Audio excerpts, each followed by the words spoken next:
Hey friends, welcome back. In session 7, we talked about some of the pro-choice arguments that really revolve around the central issue of when does life begin, or what is the preborn. In this session, we're going to look at some arguments that aren't really focused around that central issue, but we still want to equip you to make sure you're ready to engage with some of those. And so in Ephesians 5:11 through 13, it says that we should have nothing to do with the fruitless deeds of darkness, but rather expose them. For it is shameful even to mention what the disobedient do in secret. But everything that is illuminated becomes visible, and everything that is illuminated becomes a light. So we want to shine light on some of these positions and speak from a Christian worldview, from a pro-life perspective. So let's just jump back in and address some of those pro-choice arguments. The first one being, which I think is fairly common, is pro-life just means pro-birth. You don't really care about the child after birth and what happens to them. Yeah, so it's important to recognize that we've got to create solutions for women. It's why we spent an entire session on that and think holistically about wrapping around those. But it's also sufficient to say it's okay to be pro-birth. Being pro-birth is better than being pro-abortion.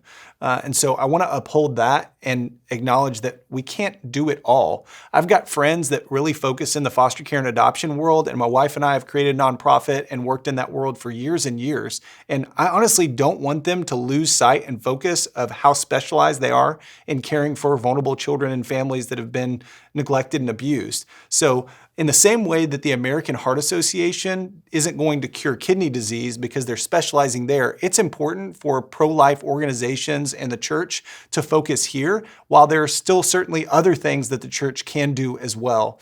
Micah 6:8 says that the Lord requires us to seek justice, to love mercy, and to walk humbly with Him. And so that's not an either-or statement, that's a both-and statement. And the church is gifted and resourced in all kinds of ways to steward those resources, to steward our time and gifts, to come alongside moms who are hurting, and to stand in the gap when it comes to the issue of abortion as well. And I think we can just firmly ground ourselves in the reality that we can be pro-life. We don't have to get distracted looking at all these other issues on top of that. I think that gives us a great start in handling that argument. If a man can walk away from a child and an expecting mom, why can't a woman have that same choice? I'm asking because I believe men and women are equal. Yeah, I think it's important to define our terms of what we mean by equal, but I would also posit the question back of if a woman has to have an abortion, she has to end the life of her child in order to be equal to a man. Is that really increasing equality? And so Alice Paul was one of the early feminists. She's actually helped author the Women's Suffrage Amendment, giving women the right to vote. And she said that abortion is the ultimate exploitation of women. It really allows men to utilize women as little more than sexual objects. And even Margaret Sanger, who was the founder of Planned Parenthood, believed that abortion was a horror, those are her words, on par with infanticide or child abandonment. And so when we look at Scripture, Genesis 2:18, God has created man. He has Adam there, and he says, but it's not good for man to be alone, and so I'm going to create a suitable helper for him. And while God is creating this sort of equality between women and men in that, he's not creating sameness, because that phrase suitable helper actually is only ever found again in reference to God in being a help to mankind. And so we see that kind of complementary relationship that we have with one another, but we're not the same. And so it's important to recognize the responsibilities and roles of fathers and men, especially if a man's having sex with a woman and she's becoming pregnant. And I certainly would encourage his responsibility to be weightier than hers, knowing that she's the one that's going to be carrying that child for 9 months, but it certainly wouldn't excuse abortion. Here's another question. Would it be better to abort a clump of cells rather than a child be abandoned or even placed for adoption? I think that we need to recognize that a human being's right to life is not dependent upon other people's desires for them. Certainly that's not to say that suffering or trauma isn't real, but oftentimes this argument is made from a eugenics perspective, which plays a huge role in how abortion has grown in our country and the influences even on our politics and whatnot. Eugenics comes from the evolutionary theory really kind of applied to human beings. It means good genes. And the idea was that we just wanted to promote those who were the most productive in society and try and limit or reduce those who were the least productive. I mean, there's all kind of racist background to it as well, and words like unfit were used. But what we found was that it lacks dignity and lacks hope. And so we want to look at how do we encourage and help provide for women, knowing that many of them would choose to parent if they felt like they could afford it. But wantedness, again, doesn't have anything to do with the right to life that somebody has. And so God's not unacquainted with suffering. I realize that can be real, and the concerns and the worries can be real. Even the impact on our tax base can be real. But in Isaiah 53:5, it just says that the punishment that brings us peace for our sin, for the brokenness in the world, was upon Christ. And he was crushed for our iniquities, but by his wounds we are healed. And so I don't mean to spiritualize trauma by any means. I want to communicate that kind of reducing life down to the potential of suffering is not an excuse for abortion. I have a few more questions for you. If we make abortion illegal, won't women go back to dying? Are we not going to make any exceptions for abortion? What about women experiencing ectopic pregnancy? What if a woman is pregnant with a child who has too many chromosomes, like Down syndrome? Are we going to ask her to carry to term? Yeah, I think every single one of those are things that come up frequently, even if they are rare situations. And I want to make sure that I answer each one of those. But if I could just kind of pause for our sake. Sure. Sometimes you're talking to somebody and you're the first conversation that they've had where it's been genuine, where it's been an open exchange of ideas, and they just blurt out so many questions all at once, and you feel the need to answer all of them, and you end up kind of chasing them around and not really getting to answer them adequately. So I would encourage you to be a good steward of the conversation and really provide some structure for it. It's okay to slow down. It's even okay to say, you know what, I don't have an answer for that. Can I get back with you?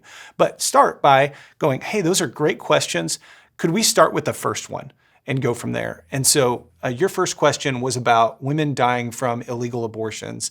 And I just want to address that if you look at some of the data and research that was done as the statistics were followed of women dying from abortions, you start to see that fewer women were dying from the invention of penicillin and antibiotics after they had abortion.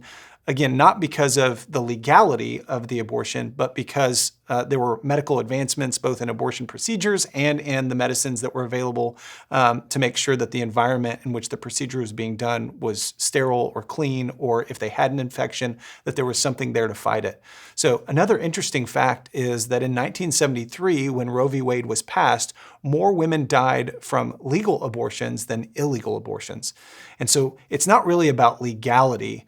I think the last thing that I would say to that is if you think about a crime or any violent act that's being perpetrated on a victim, is making it safer for the perpetrator while the outcome for the victim still being the same just doesn't feel like justice. And so I hope that's clarifying. What was your second question? If abortions are in place, are we not going to make exceptions for any sort of abortion? What about women with ectopic pregnancy? Yeah, so an ectopic pregnancy is when the embryo implants into the fallopian tube instead of the uterus and then expands there, and a woman can die or bleed out there. And so if you were to push me on it, I would say this is where we might make an exception. However, I don't know that we want to put that into the legal code simply because there are lots of filters in which the process for criminalization would go through, whether it was for the medical practitioner performing the abortion or her physician or the OB-GYN or the woman herself. Additionally, a lot of our elected officials just have no interest in criminalizing a woman for making that decision, even if they are intent and they know exactly what they're doing. And so this is a little bit different when we talk about ectopic pregnancies. It's not an elective abortion in the same way a woman who just says, hey, I want to be able to follow my dreams, or I feel like this burden will be too much for me because I can't afford to care for this child. And we've addressed some of those other concerns previously, but I think that's where I would respond to those situations. What was the third question that you Okay, had? so what about a woman who's pregnant with a child who has too many chromosomes, like that in Down syndrome? Are we going to ask her to carry to term? Yeah. Um, Again, a diagnosis in utero, I mean, you're so excited that you're pregnant, right? And then you get this diagnosis and you realize that your child's not going to develop normally like maybe you did or other children that you have. And so my encouragement, I think, in that situation is one, to know that genetic testing can produce a false positive. In which we've had friends that have said, like, hey, I was told that my child had Down syndrome and then I delivered them and they were developmentally normal and I was told I should abort. We know that 90% of children that are diagnosed with Down syndrome in utero are aborted, which is just tragic. But even if the genetic testing and whatnot wasn't faulty, let's say someday that it's refined and perfect, that's still human life. And so we want to make sure that we uphold the dignity and value that God designed every single one of us with. Additionally, when you think about just the care that a parent provides for their child, we've got good friends that lead ministries to serve families that get these diagnoses. Even if it's a life-limiting diagnosis where you know your child's not going to live more than a day or two, there is something dignified and redemptive about a mom carrying her child to term, even knowing that child's only going to live a day or two, rather than taking their child's life. The last thing that I would say about this is usually those genetic tests happen around the 13 to 15 week stage of development. And the procedure that is required to abort that child involves dismemberment while the child's alive and can feel pain. Not that pain capability is a marker for when someone is a human and deserving of life, but if we were to make this argument, I think we would find that our pro-life perspective and approach to caring for these women and these men and the preborn is more compassionate and is more dignified than what the pro-abortion, pro-choice position offers. So does the Bible speak into this subject? I mean, we talked a lot about what the Bible says in session 6. Maybe one passage we didn't include is Exodus 20:13, which just says, do not murder.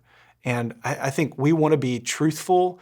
We certainly want to be kind and compassionate, but to not identify the fact that this is the taking of an innocent human life and it is murder would be untruthful. So I'm not here to add guilt or pile on, but I just want to be clear about God saying, look, there is hope, there is healing, there is restoration for women and men with past abortions, but there is also redemption in these cases that can be incredibly hard with ectopic pregnancies or with children that have life-limiting diagnoses in utero. Yes. So I know this is a lot to take in, so we're not going to give you any additional homework, but we do want you to keep engaging in conversations online and in person.